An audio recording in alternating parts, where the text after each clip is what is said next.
What are my 5 favorite neighborhoods in all of Minneapolis and St. Paul? Great question. I'd love to tell you. Now for this video, I am talking about the neighborhoods that are within the cities of Minneapolis or St. Paul. I am not talking about the surrounding suburbs. If you want a video on that, I'll do another video. I will give you my top 5 in order, starting with number 5, which is the Cooper Hiawatha neighborhoods. Those are in South Minneapolis near the river. On the other side of the river is St. Paul. This is also near Fort Snelling, Minnehaha Falls, and a really beautiful area of the river that is really bluffy, lots of trees. You don't even feel like you're in a city. It's really pretty there. Those neighborhoods, along with Seward, are known for a lot of really good thrift and vintage shopping.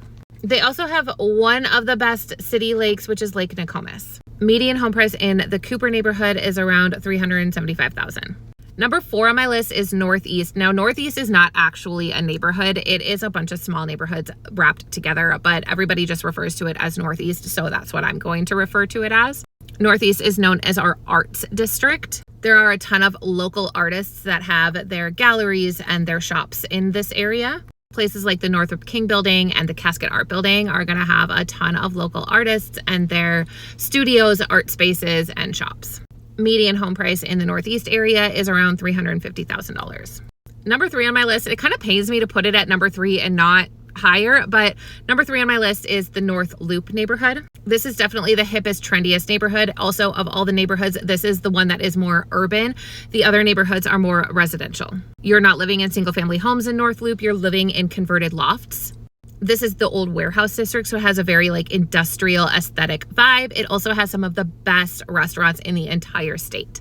It's also super walkable and very accessible to the riverfront, which is another really great outdoor park space. Median home price in North Loop is also around $350,000, but you have to remember that these are small lofts that are making up the majority of these sale prices versus 2 or 3 bedroom houses. The cost of living in North Loop is also a lot higher than that median home price would suggest because these are condos. You're also paying association fees, which are typically $500, $600, $700 a month. Number 2 on my list is the Kingfield/East Harriet neighborhood. There's a couple other neighborhoods in that vicinity that also I would group in here.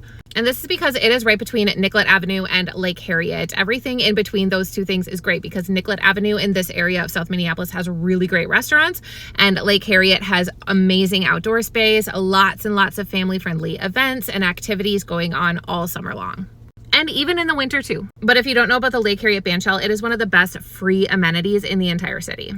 Median home price in this neighborhood is around $500,000 to $600,000 depending on how close you are to Lake Harriet. And I'm so sorry. I think I just realized that I wasn't telling you all of the cities that each of these neighborhoods were in because I'm talking about both Minneapolis and St. Paul. So far, all 4 of those neighborhoods are in Minneapolis. I'm sorry. That's just how it is. Minneapolis has more really good neighborhoods, but St. Paul gets to host number 1, which is the Summit Hill neighborhood of St. Paul. And I'll also throw in there McAllister Groveland because they're neighboring neighborhoods and very similar vibes. And Summit Hill is number 1 simply for the architecture. This is the longest stretch of preserved Victorian mansions in the entire country. And I am a whore for good architecture. This neighborhood also has really beautiful tree-lined streets and a couple great little hubs for shopping and restaurants like Grand Avenue and the corner of Western and Selby, which is where Nina's Coffee Shop, W.A. Frost, and a couple other really great restaurants are. Median home price in Summit Hill is around $800,000, which shouldn't surprise you because Victorian mansions. Now, sadly, I don't live in any of these neighborhoods, but you can if you want to, and I'd like to help you and live vicariously through you. But in all seriousness, these are some of the more expensive neighborhoods in Minneapolis and St. Paul. There are a lot of other very nice and affordable neighborhoods throughout the cities. Median home price in the general metro area is around $400,000. So even a couple of the neighborhoods that I mentioned here are a little bit below that, but there are some other neighborhoods that are even more affordable than that.